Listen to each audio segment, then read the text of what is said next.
কি অবস্থা? তুমি ভালো আছো? তোমার সবাই ভালো আছে? কালকে তো আড্ডা দিলাম, আজকে আবার চলে এসেছি ঈদের দিন বিকালবেলা। শুধু তুমি আর আমি, খালি কথা বলবো, চলে যাব।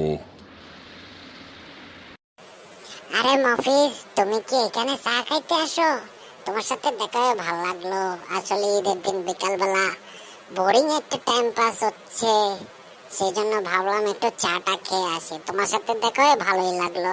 আচ্ছা ঠিক আছে, একটা আড্ডা হয়েই যাক, কি বলো?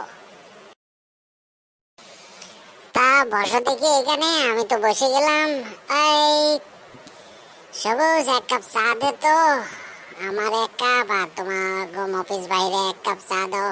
আহো মফিজ, বসো, চা খাইতে খাইতে গল্প করি, বিকালটা পার করি। হ্যাঁ তাই, বিকালবেলাটা আসলে যদি এক